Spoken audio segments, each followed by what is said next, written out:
اعوذ باللہ من الشیطان الرجیم بسم اللہ الرحمن الرحیم وبہ نستعین وهو خیر المعین وصلی اللہ علی سیدنا محمد وآلہ الطاہرین۔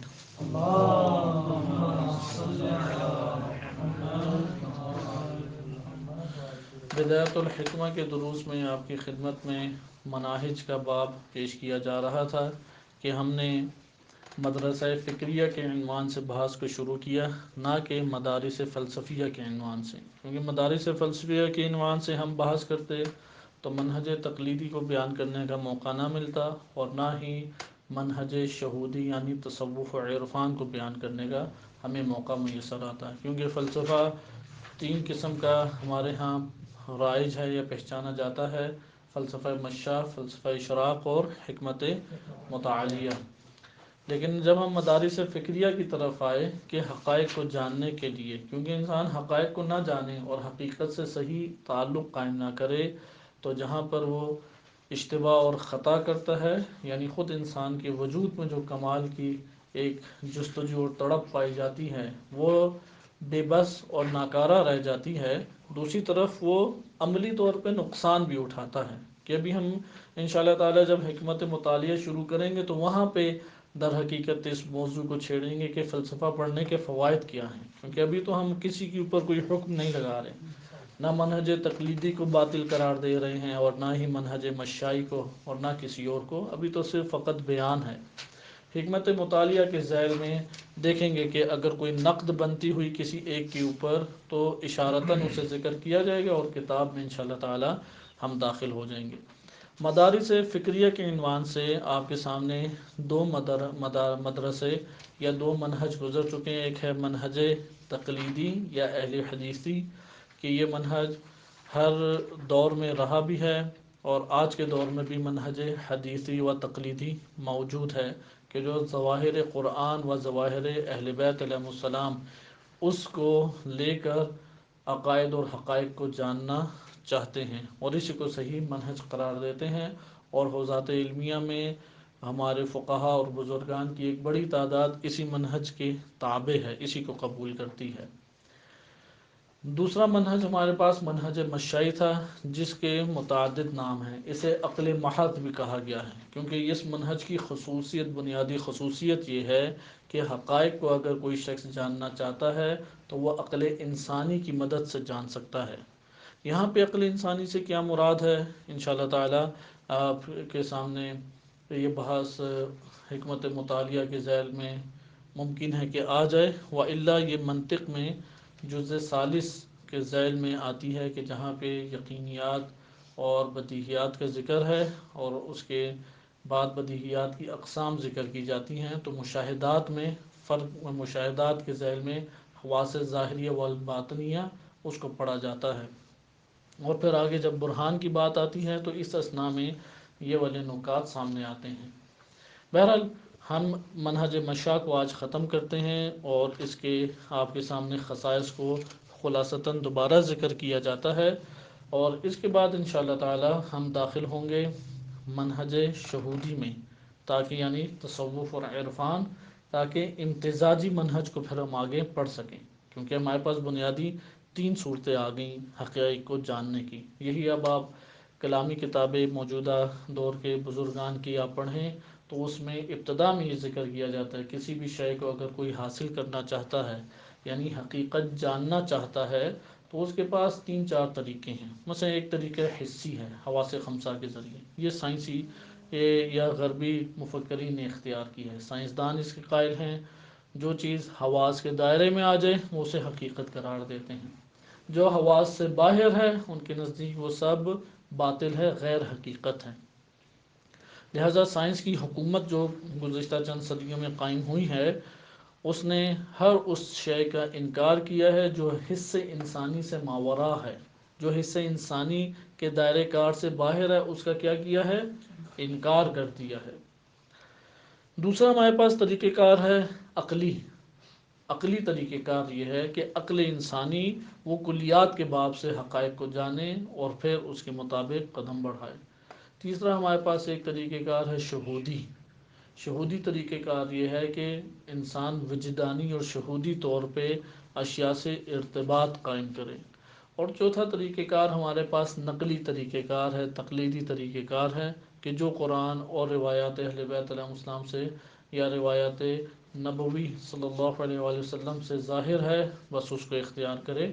اس طرح سے ہمارے پاس مناہج آتے ہیں، یعنی مقصد کہنے کا یہ ہے کہ ان مناہج کو بعض اوقات اس عنوان سے تعبیر کر کے کتابوں میں لکھ دیا جاتا ہے کہ حقیقت کو جاننے کے متعدد طریقے ہیں، اور بعض اوقات باقاعدہ مدارس فکریہ کے عنوان سے بیان کیا جاتا ہے، اور بعض اوقات فلسفے کو شروع کرنے سے پہلے مختلف اتجاہات یا نظریات کے ذیل میں اس کو ذکر کر دیا جاتا ہے۔ فلسفہ مشا، کیونکہ فلسفہ مشا وہ فلسفہ ہے کہ جس نے عالم اسلام کو بالعموم بہت بڑے پیمانے پہ متاثر کیا، چھوٹے پیمانے پہ نہیں، شیعہ ہوں یا سنی ہوں، سب کے سب اس سے متاثر ہوئے، کیونکہ منطق جو ارسطو سے پہنچی تھی وہ ایک حد تک تھی، اس کو اوج کمال تک پہنچایا ہے فارابی اور ابن سینا نے۔ اسی طریقے سے جو قضایا تھے، عقلی قضایا تھے، وہ ایک حد تک ارسطو سے ہم تک پہنچے، ارسطو طالیس سے ہم تک پہنچے، لیکن اس کو اوج کمال تک جس نے پہنچایا ہے وہ فارابی اور ابن سینا ہے۔ لہذا پھر اس کے بعد صرف و نحو سے لے کے ہماری آخری فقہ و اصول اور کلام کی کتابیں بھی ابن سینا کے ان نظریات عقلیہ سے اور منطقیہ سے متاثر ہوئیں۔ لہذا کلمے کی بحث جب ہم کرتے ہیں تو کلمے کو 3 حصوں میں تقسیم کیا، اسم فعل حرف، یہ تقسیم کہاں سے آئی؟ اسی طریقے سے صرف میں آپ مختلف ابحاث لاتے ہیں تقسیم کی، حصر عقلی کی بنیاد پہ۔ حصر عقلی کہاں سے آیا؟ یہی وہ منطق کہ جس کو ابن سینا نے مرتب اور منظم کر کے عالم اسلام میں پیش کیا۔ فلسفہ مشا کی یہ خوبی ہے کہ یہ جس چیز کے اوپر ایمان لائے ہیں وہ ہے عقل محض، اس کو فلسفہ بحثیہ بھی کہا جاتا ہے۔ اس کے مقابلے میں جو شہود اور تصوف ہے اسے ذوقیہ سے تعبیر کیا جاتا ہے۔ یہ 2 تعبیرات بہت چلتی ہیں، اس لیے اس کو خصوصی طور پر نوٹ کریں۔ فلسفہ مشا کو کیا نام دیا جاتا ہے؟ فلسفہ بحث، یعنی فقط عقلی بحث ہی ہیں اس میں، اسے کیا کہہ دیا جاتا ہے؟ فلسفہ بحثیہ، کیونکہ اس میں فقط عقلی ابحاث ہی بس مطرح کی جاتی ہیں اور عقلی طور پہ ہی استدلالات کے ذریعے سے حقیقتوں کو جاننے کی کوشش کی جاتی ہے۔ لہذا فلسفہ مشا میں انہوں نے تمام کی تمام توجہ جس شے کے اوپر مرکوز کی ہے وہ ہے عقل محض۔ عقل محض سے مراد یہ ہے کہ وہ کسی اور مقدمے کے ضم کرنے کے قائل نہیں ہیں، عقلی مقدمات میں کسی اور مقدمے کے ضم کرنے کے قائل نہیں ہے۔ جیسے فلسفہ اشراق ہیں، انہوں نے ذوقیہ کو ساتھ ضم کیا ہے۔ اسی طریقے سے حکمت مطالعہ ہے، انہوں نے قرآن اور روایات کو ضم کیا ہے۔ یعنی اس طرح آپ کہہ لیں کہ ترقی یافتہ صورت کیسے بنی؟ ابتدا عقل محض سے ہوئی اور اختلافات مختلف طرح کے جنم لیے، فقہا اور فلاسفہ اور صوفیہ اور متکلمین، یہ چاروں ایک دوسرے کے دست و گریبان تھے۔ بعد میں آئے شیخ اشراق شہاب الدین سہروردی، انہوں نے آ کے فلسفہ اشراق پیش کیا اور عقل یعنی بحثیہ و ذوقیہ کو امتزاج کیا، ملا دیا۔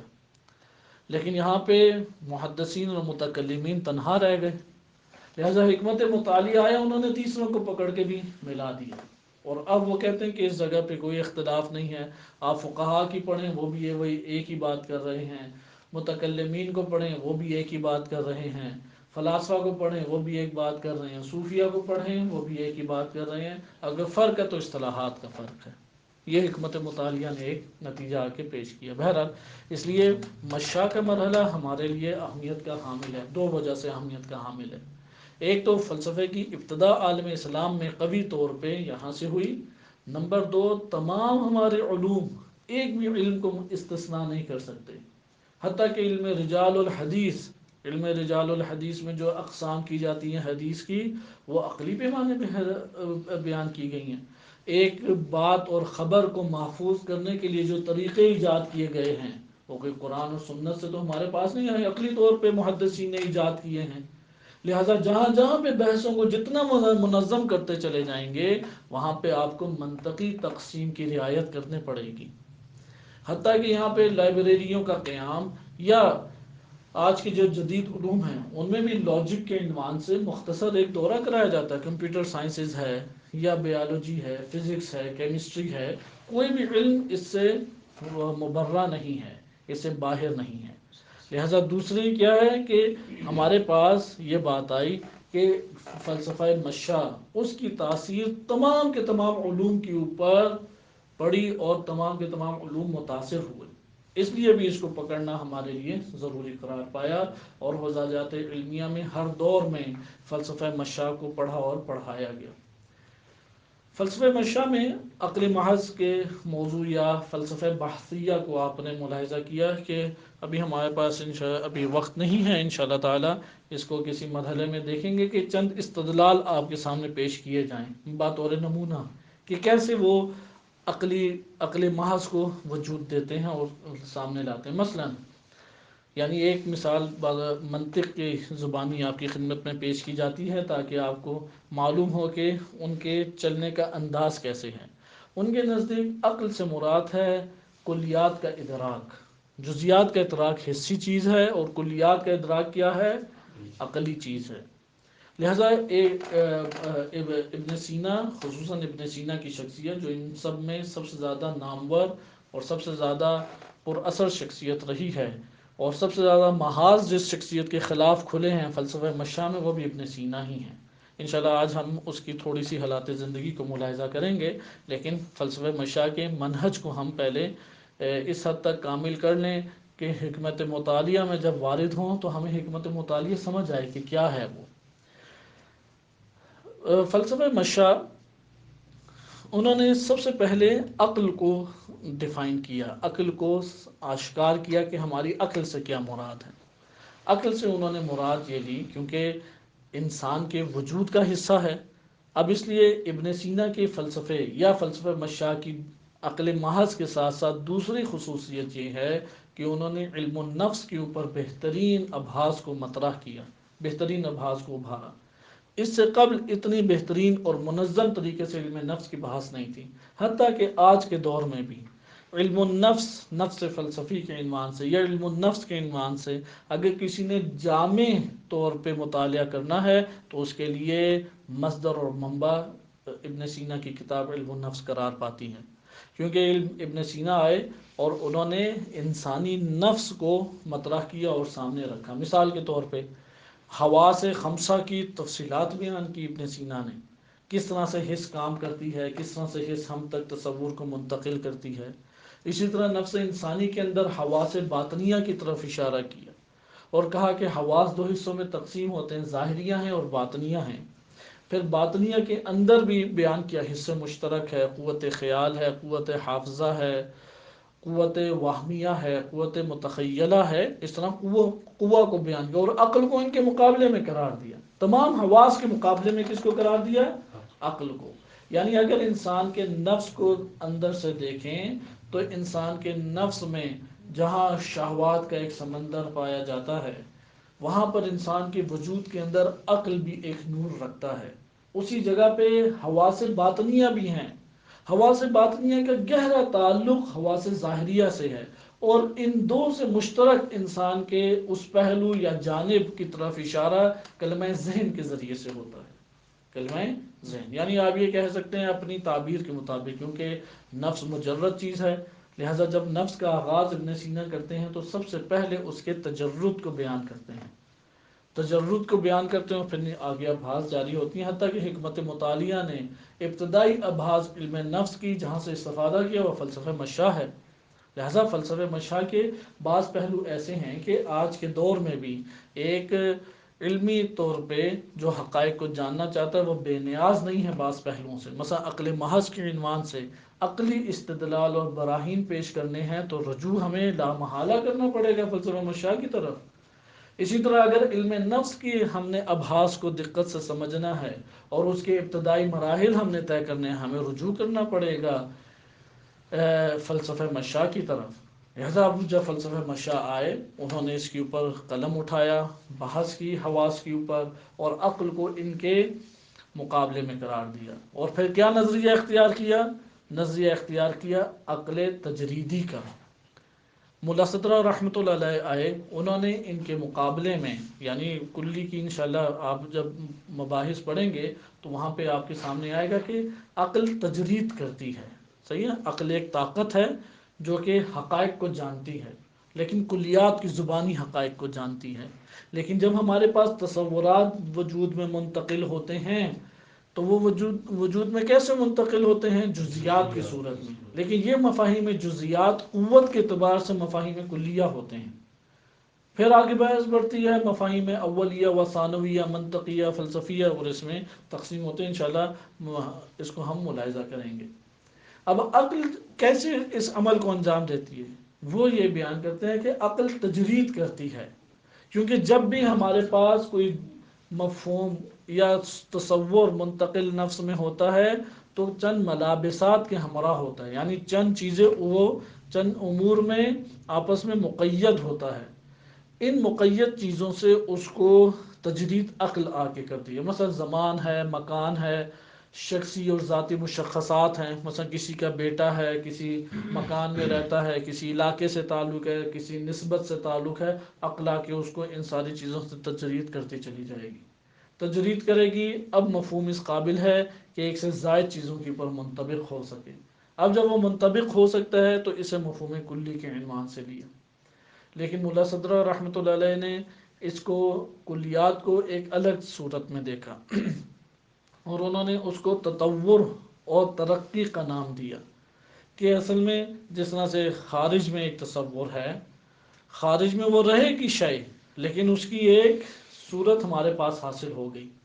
اب جب وہ صورت حاصل ہوئی وہ حصہ مشترک پہ ہے، حصہ مشترک میں وہ اسی طرح سے رہے گی جیسے خارج میں تھی، لیکن اس سے آگے اخذ کر لی قوت خیال نے، قوت خیال سے قوت عقل نے، اس طرح تطور کرتی ہے۔ بہرحال آپ کو بس یہ بیان کرنا مقصود تھا اس جگہ پر کہ فلسفہ مشاء کی خوبی عقل محض یعنی کلیات کے باب سے، حتیٰ کہ طب، کیونکہ ابن سینا کی شخصیت جامع شخصیت تھی، اس نے فلسفے پہ ایک متعدد کتابیں لکھی، 450 کے قریب کتابیں لکھی ہیں ابن سینا نے، 450، 58 سال عمر تھی لیکن 450 کے قریب کتابیں لکھی، فلسفے پہ کتابیں ہیں، ریاضیات پہ ہیں، طبعیات کے اوپر ہیں، یعنی یہ فزکس، کیمسٹری، نجوم وغیرہ کے اوپر، اسی طرح موسیقی کے اوپر کتابیں ہیں، طب کے اوپر اس کی کتابیں ہیں۔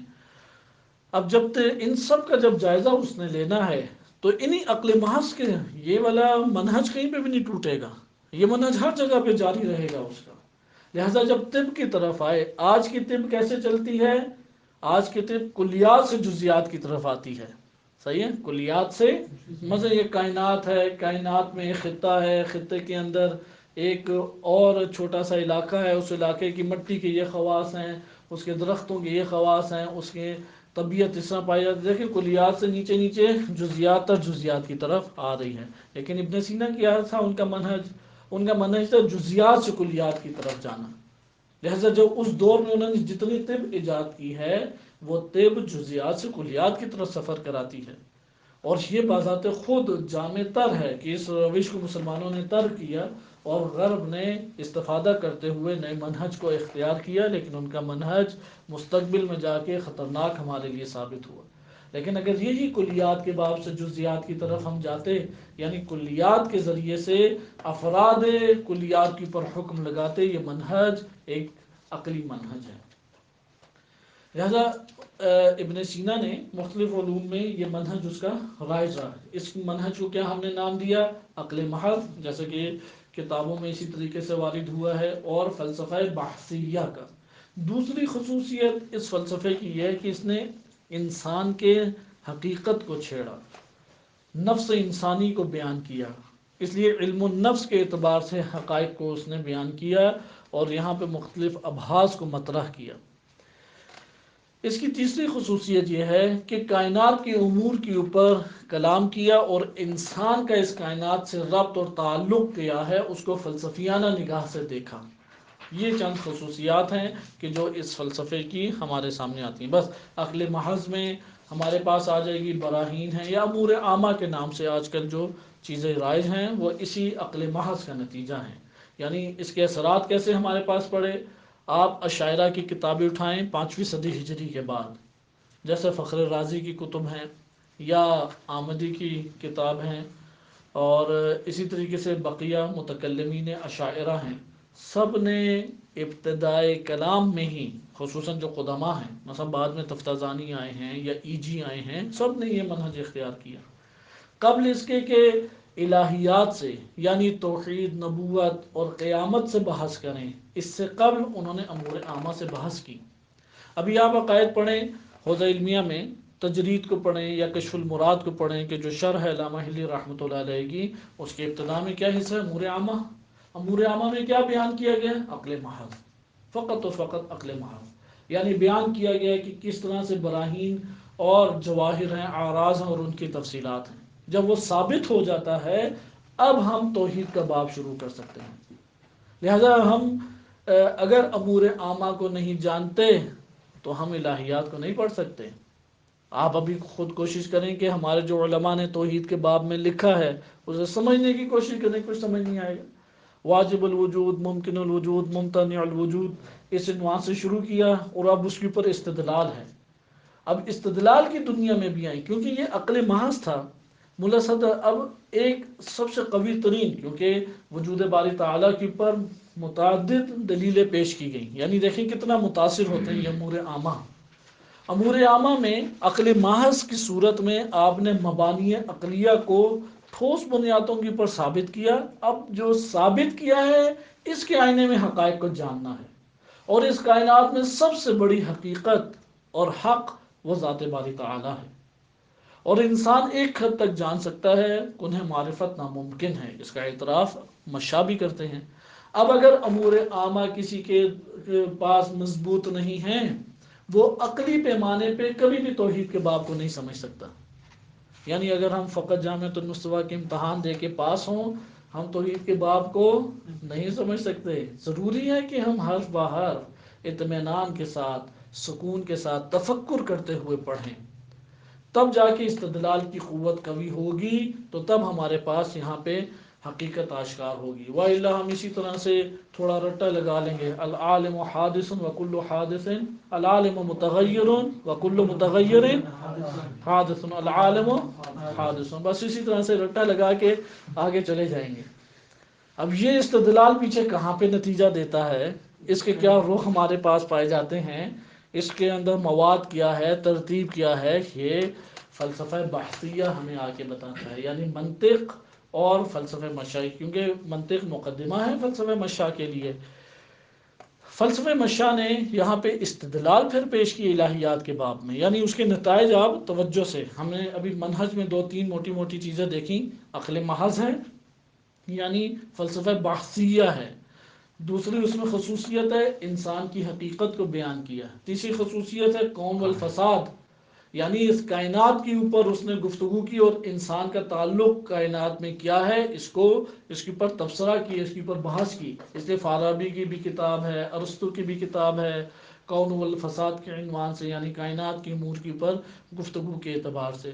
نمبر 4 جو اس کا ابھی اشارہ نہیں کیا، سابقہ درس میں اشارہ کیا کہ شریعت کو قرار دیا کہ ادھر عقل نہیں چل سکتی، لہذا شریعت کے اوپر آپ نے تقلیداً عمل کرنا ہے، اس کے اوپر عقل نہیں چل سکتی۔ اس لیے فلسفہ مشاء وہ عالم اسلام میں قابل قبول قرار پائے، کیونکہ نبی صلی اللہ علیہ وسلم جو شریعت لے کے آئے اس کی تابعداری فلسفہ مشاء نے دلائل سے پیش کرتے ہوئے کہا کہ اس کی تابعداری ضروری ہے، اس کے علاوہ چارہ نہیں، اس لیے وہ شریعت کے تابعداری کے قائل تھے اور معتقد تھے، اور شریعت محمدی صلی اللہ علیہ وسلم کو حجت سمجھتے تھے۔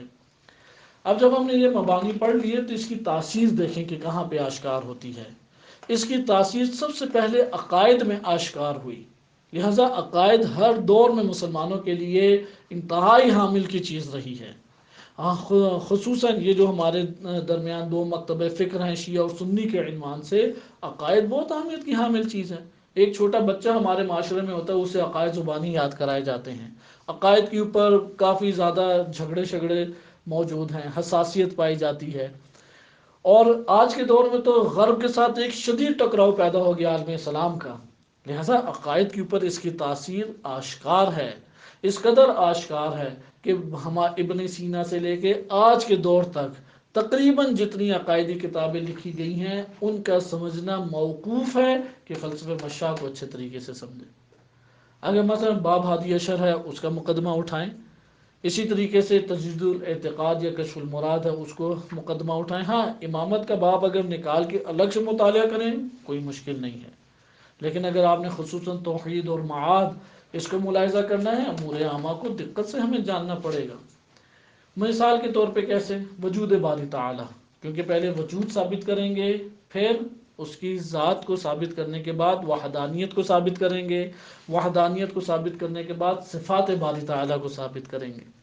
یہ طریقہ کار ہیں، لیکن کس طرح سے ثابت کریں گے؟ انہی امور عامہ، فلسفہ مشاء نے جو عقل محض کے طور پہ چیزوں کو ثابت کیا ہے۔ اب وجود باری تعالیٰ پہ کئی دلیلیں ہیں، دلیل نظم ہے، دلیل حدوث ہے، دلیل امکان ہے، انہی میں سے ایک برہان صدیقین کے نام سے ہے۔ برہان صدیقین دو تین حصے رکھتی ہے۔ ابن سینا نے سب سے پہلے برہان کو پیش کیا، خواجہ طوسی رحمۃ اللہ علیہ نے اسے تھوڑی ترقی دی، اور ملا صدر رحمۃ اللہ علیہ نے امکان فقری یا فقر کے عنوان سے اس کو قوی تر کیا، کیونکہ انہوں نے امکان کے اعتبار سے دیکھا تھا، ملا صدرہ نے وجود کے اعتبار سے اس برہان کو لیا۔ یعنی ابن سینا نے اسی برہان کو امکان واجب اور ممکن کے ذیل میں دیکھا، لیکن ملا صدرہ نے اس کو وجود کے ذیل میں لایا اور کہا کہ ہر وجود وجود باری تعالیٰ کا محتاج ہے، انتم الفقراء، اللہ سبحانہ وتعالیٰ کے غنی حمید ہے، انتم الفقراء، اس سے برہان کو ثابت کیا، اور اس طرح سے اب ہمارے پاس سے تدریجاً مرحلہ طے ہوا، لیکن برہان صدیقین سب سے قوی تر برہان شمار ہوتی ہے۔ اب یہ برہان، کیونکہ آپ جب غرب میں اشتباہات جو غرب نے اٹھائے ہیں اس کے ذیل میں جب آپ توحید کی پر بحث کریں گے، آپ دیکھیں گے کہ ہم نے برہان نظم، جس کو اکثر مسلمان زیادہ یاد رکھتے ہیں کہ ہر اتنا کائنات میں نظم ہے تو یقیناً اسے نظم دینے والا کوئی ہے، جب بحث ہم کریں گے تو دیکھیں گے یہ برہان میں تو ہم رہ جاتے ہیں، ان کے بعض شبہات ہیں جو اس میں یہ برہان کارگر نہیں ہے۔ اسی طرح برہان حدوث ہے کہ جو حادثہ بھی برپا ہوتا ہے کوئی اس حادثے کو برپا کرنے والا ہے۔ برہان حرکت ہے، تحرک ہے، اس طرح متعدد براہین ہیں۔ آ جا کے برہان صدیقین ایسی رہ جائے گی کہ جو سب کا شبہات کا جواب دیتی ہے اور منہ بند کر دیتی ہے۔ لیکن برہان صدیقین میں بھی برہان صدیقین جس کی تفسیر ملا صدر رحمۃ اللہ علیہ نے کی ہے وہ قوی تر ہے۔ اب یہ آپ نے دیکھا الہیات کس بڑے پیمانے پہ ان عقلی مباحث سے متاثر ہو رہی ہیں۔ اسی طرح نبوت ہے، نبوت کے اوپر عقلی استدلال کہاں سے لائیں گے؟ عقلی استدلال، حتیٰ کہ قرآن کریم کی آیات میں عقلی استدلال موجود ہے، لیکن اسے عقلی طور پہ اسلوب دینا وہ کہاں سے ہم سیکھیں گے؟ جب برہان منطقی برہان نہیں پڑی تو ہم اس کی سیاقت کیسے بنائیں گے؟ مثلا کسی کو یہ پتہ ہے کہ اس کے مثلا 10,000 میں سے ایک شخص نے بالفرض 5,000 یا چند سو روپے لے لیے، اب کتنے بچیں گے؟ ممکن ہو اسے زبانی کچھ حساب کتاب آتا ہو، لیکن کوئی کہے گا ذرا لکھ کے مجھے بھیج دو، کیونکہ میں اس طرح سے مجھے سمجھ نہیں آ رہی، سارا حساب لکھ کے بھیجو۔ اب جسے لکھنا ہی نہیں آتا وہ کیسے اس کو اسلوب اور سیاقت دے گا؟ اسی طریقے سے ممکن ہے کہ ایک شخص کو قرآن کریم کی آیت پڑھتے ہوئے وہ استدلال سمجھ آ جائے جس کی طرف اللہ سبحانہ وتعالیٰ نے ہدایت کی ہے، لیکن اسے عقلی اسلوب نہیں دے پائے گا کہ اگر وہ ان امور کو نہیں جانتا۔ یہاں سے فلسفہ مشاء کی اہمیت ہمارے سامنے آتی ہے کہ فلسفہ مشاء عقلی استدلال قائم کرنا، عقلی اسلوب اس کو دینا، اور عقلی مبانی کے تحت، کیونکہ عقلی مبانی عقل اللہ تعالیٰ نے ہر انسان کو دی ہے، لہٰذا عقلی طور پہ جب گفتگو ہوتی ہے تو آپ اگلے کو دقت سے دیکھیں کہ وہ نام چینج کر رہا ہوگا، مفاہیم نہیں چینج کر سکتا، آپ اسی کی زبان میں پھر گفتگو شروع کر دیں، عقلی طور پہ وہ آپ کے سامنے یقیناً زیر ہو جائے گا، کیونکہ عقل حاکم ہے ہر شے کے اوپر۔ جی ہاں، برہان بذات خود اسی چیز کا نام ہے کہ ایک طرف سے مواد سے بحث کرتی ہے جسے ہم صنعت خمس میں پڑھتے ہیں، برہان لمی اور انی میں تقسیم کرتے ہیں اور پھر اس کی اقسام ہیں، اور ایک طرف سے وہ شکل کو بیان کرتی ہے جیسے میتھمیٹکس کی صورت ہے۔ میتھمیٹکس میں دو چیزیں ہیں، ایک ہے عدد اور ایک ہے اس کا ہیکل جس میں آپ نے اعداد کو رکھنا ہے۔ اسی طرح یہاں عدد کے مقابلے میں ہے مواد برہانی. اس نے مواد برہانی کو بیان کرنے سے پہلے ایک طویل مقدمہ قائم کیا. وہ مقدمہ کہاں سے لیا ہے شیخ رضا مظفر نے اپنی منطق میں؟ یہ ابن سینا سے. ابن سینا نے جو الشفا لکھی ہے کہ اس دور میں 18 جلدوں میں تھی، آج 8 یا 10 جلدوں کی اوپر آئی ہے، اور اب اس کی سب سے موٹی جلد وہ ہے برہان کے عنوان سے. سب سے بڑی جلد کس کے اوپر ہے؟ برہان کے اوپر ہے. مختلف اس کے حصے ہیں. مثلا انہوں نے اس کے اوپر بحث کی ہے کہ الہیات، پہلی جلد اس کی الہیات کے اوپر ہے. اسی طریقے سے ہمارے پاس سوفسطائیت کی صورت میں جو مغالطات آتے ہیں، مغالطہ کی پر پوری ایک جلد ہے، کیونکہ مغالطہ کو جو نہیں سمجھتا، ممکن ہے مغالطہ کر رہا ہوں، ہم آیت پڑھ رہے ہیں، آیت سے اپنے طور پہ استدلال برہانی کر رہے ہیں لیکن مغالطے کا شکار ہوں. اب جس شخص نے مغالطے کو صحیح طرح سے پڑھا ہے وہی وہاں پہ بچ پائے گا. اس لیے آپ نے منطق کی ابتدا میں پڑھا کہ منطق فکر میں خطا سے بچاتی ہے، لیکن کیسے بچاتی ہے؟ یہی برہان قائم کرنے کے ذریعے. مغالطے سے ہم واقف ہیں، اس لیے مغالطہ نہیں ہوگا اور اس سے بچ جائیں گے. پھر بعض جگہوں پہ نہ برہان کی ضرورت ہوتی ہے اور نہ ہی مغالطے کا اندیشہ، لیکن لوگوں کو قانع کرنا ہے، خطابت کی بات ہے. ممکن ہے کہ ہم مسلمات یا جدلیات سے ہم وہاں پر کام لیں، یا مشہورات ہیں یا اس طرح سے صنعت خمس ہمارے سامنے آتے ہیں. خلاصہ کلام کہ فلسفہ مشاء کی حاجت ہمیں عقلی باب سے ہمیشہ رہے گی. لہٰذا اس حد تک ہمیں اس کے بارے میں معلومات ہونی چاہیے کہ ہم عقلی استدلال کو قائم کر سکیں اور فکر میں خطا سے بچ سکیں. کم سے کم اتنی ہمیں معلومات اس بارے میں ہونی چاہیے. ابن سینا ان میں ایک بڑی شخصیت ہے، اور ابن سینا کے بعد 2 شخصیات آئیں، ایک عالم تشیع میں اور ایک عالم اہل تسنن میں. اور یہ دونوں شخصیات بہت بڑے پیمانے پہ ابن سینا سے متاثر ہوئیں. پہلی شخصیت جو عالم تشیع میں گزری ہے وہ خواجہ نصیر الدین طوسی رحمۃ اللہ علیہ ہیں، کہ جنہوں نے فلسفہ ابن سینا کو ترقی بھی دی، اس کی بنیادوں کو قوی کیا اور کاملاً علم کلام میں اسے داخل کر دیا.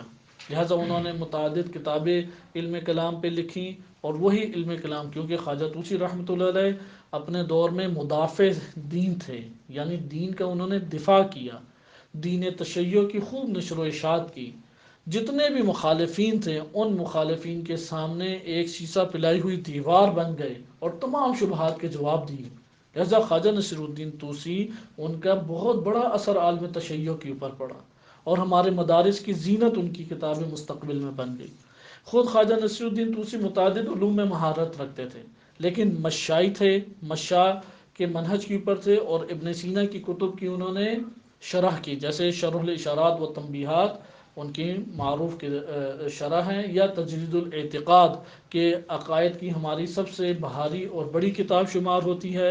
اجتہادی کتاب اس کو قرار دیا جاتا ہے، اور اس میں امور عامہ وہ کاملاً فلسفہ مشاء کے منہج کے اوپر قرار پائے. اور اس کے بعد جب الہیات اور عقائد میں نبوت، امامت، قیامت کا باب انہوں نے تحریر فرمایا تو اس میں منہج مشاء کے مطابق استدلال کو پیش کیا. اہل سنت میں جو شخصیت بڑے پیمانے پہ جنہوں نے مشاء کو پڑھا اور اختیار کیا وہ فخر الدین رازی ہیں. فخر الدین رازی کی متعدد کتابیں ہیں اس فن کے اوپر، علم کلام کے اوپر اور فلسفے کے اوپر. المباحث المشرقیہ ہیں کہ کاملاً انہوں نے فلسفہ مشاء کو ایک خاص طریقے سے اسلوب اختیار دیتے ہوئے تحریر کیا ہے. اور اس کے علاوہ انہوں نے خود شرح الاشارات و تنبیہات کی. فخر رازی کے اصولی فقیہ متکلم کئی چیزوں میں مہارت رکھتے تھے، لہذا علم اصول میں بہت بڑی ان کی کتاب ہے المحصول، 5 جلدوں کے اوپر کتاب ہے، بہت بڑی کتاب علم اصول فقہ کے اوپر لکھی. اسی طرح مفسر ہیں کہ اس وقت مسلمانوں میں اقوال کے اعتبار سے کہ ایک آیت کے ذیل میں سب اقوال کو جمع کرنا، سب سے بڑی کتاب فخر رازی کی مفاتیح الغیب اس نے لکھی. اسی طرح اصول دین کتاب ہے، ایک بڑی کتاب شمار ہوتی ہے، عقائد کے اوپر ہے، اشاعرہ کی. ان سب کتابوں کا منہج کس کے مطابق ہے؟ وہ منہج مشاء سے بہت حد تک متاثر ہے. اسی طرح اس کے بعد آمدی آئے، انہوں نے بھی اصول فقہ میں بھی کتاب لکھی. اسی طریقے سے انہوں نے عقائد کے اوپر متعدد کتب تحریر کی، اور اس طرح سے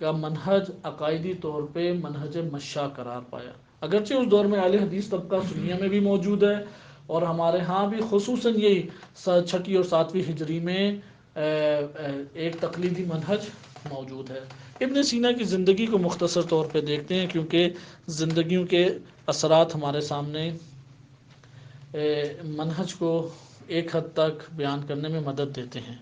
ابن سینا 370 ہجری میں پیدا ہوئے اور 428 ہجری میں ان کا انتقال ہے۔ 428 ہجری میں، کہ یہ تقریباً 58 سال بنتے ہیں۔ ابن سینا کا نام حسین بن عبداللہ بن حسن بن علی بن سینا تھا۔ یہ بخارا کے رہنے والے تھے، ازبکستان میں، وہی جہاں سے بخاری ہیں، بخاری شریف کے نام سے جو کتاب رائج ہے اس کے مصنف بخاری۔ یہ بخارا کیونکہ یہ سرزمین، یعنی آپ کہہ لیں کہ دو مراکز تھے اس دور میں، چوتھی پانچویں صدی ہجری میں دو بڑے مراکز تھے عالم اسلام میں علم کے، ایک تھا یہ بصرہ اور بغداد، اور دوسرا مرکز یہی بلخ اور بخارا کی اطراف تھی، یعنی ایران کا یہ حصہ۔ اس سے پہلے جو علمی مراکز تھے وہ مکہ اور مدینہ تھے، ان میں رائج تھا علم کے زیادہ تر سلسلے، اور بعد میں یہاں پہ منتقل ہوئے، اس لیے بخاری ازبکستان سے بڑی بڑی شخصیات نکلی ہیں۔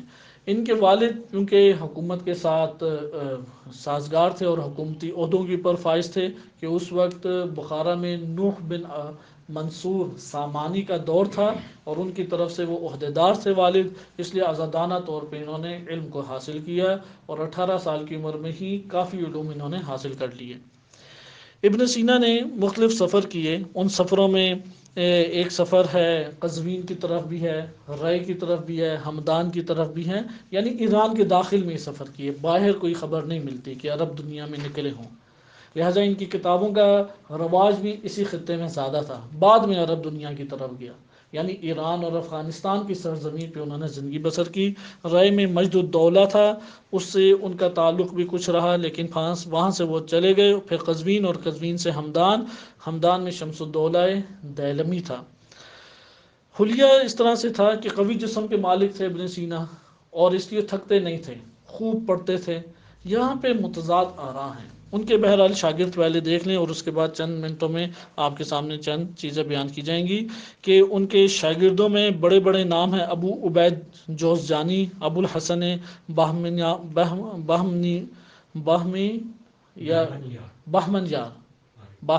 یار، ابو الحسن بہمن یار، ابو منصور طاہر اصفہانی، اور ابو عبداللہ محمد بن احمد معصومی۔ دو نام زیادہ ہیں، جوزجانی اور بہمن یار، یہ دو بڑے نام ہیں۔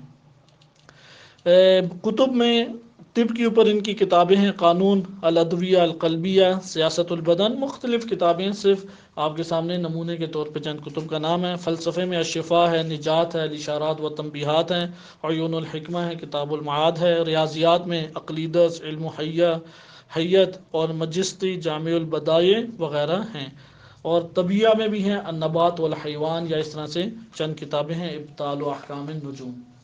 ان کے بارے میں دو آراء پائی جاتی ہیں، کہ ان کی ذاتی سیرت کے حوالے سے، اور اسی طرح سے ان کی وفات بھی چھوٹی عمر میں ہوئی، شادی کی یعنی کہ اس کے بارے میں بھی کوئی زیادہ نہیں آیا۔ ایک رائے یہ ہے کہ انہوں نے آخری عمر میں عرفان کی طرف مائل ہوئے اور پاکیزہ زندگی بسر کی، یعنی جو افراد ہمارے ہاں ابن سینا کو پڑھتے پڑھاتے ہیں وہ کہتے ہیں کہ جو باتیں ابن سینا نے کی ہیں وہ ممکن نہیں ہے کہ ایک عظیم مرتبے پہ روحانی طور پہ فائز ہوئے بغیر بیان کی جا سکے۔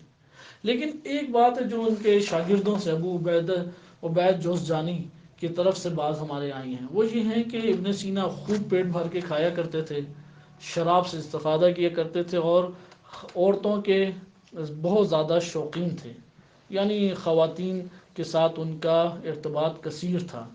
یہ والی چیزیں آپس میں ٹکراتی ہیں دونوں، بس یہ بہرحال تاریخ میں یہ دو چیزیں وارد ہوئی ہیں۔ جو ابن سینا کے حمایتی ہیں وہ اس کا انکار کرتے اور کہتے ہیں کہ کتابوں میں دشمنوں نے ڈالی ہیں، اور ان کے بارے میں یہ پروپیگنڈے کر دیے گئے ہیں، کیونکہ جو بندہ شہوت ران ہو اس کی عقل کبھی نہیں ہو سکتی کبھی بھی، حتیٰ کہ سائنسدانوں میں بھی جو ملحد بھی گزرے ہیں وہ مادی طور پہ شہوت ران نہیں گزرے۔ لہٰذا یہ باتیں آپس میں، بہرحال ابو عبید جزجانی نے کہا ہے کہ خواتین سے گہرا اس کا تعلق تھا، اور زیادہ روی کی وجہ سے، زیادہ روی، شراب اور خواتین سے میل ملاپ کی زیادہ روی کی وجہ سے قولنج کا انہیں مرض لگ گیا، لیکن وہ نہ غذاؤں میں پرہیز کرتے اور نہ اس خواتین سے ملاپ کی زیادہ روی کو ترک کرتے، اس لیے 58 سال کی عمر میں وفات پا گئے اور ہمدان میں آخری عمر میں تشریف لائے گئے، اور وہاں پہ ان کا آج بھی مقبرہ ہے۔ لیکن دوسری طرف کہ امام خمینی رحمۃ اللہ علیہ یا دیگر جو علماء ہیں وہ ان کی مدح و ستائش کرتے ہیں اور ان باتوں کا انکار کرتے ہیں، کہتے ہیں عقل اور شہوت کبھی بھی جم نہیں ہو سکتی۔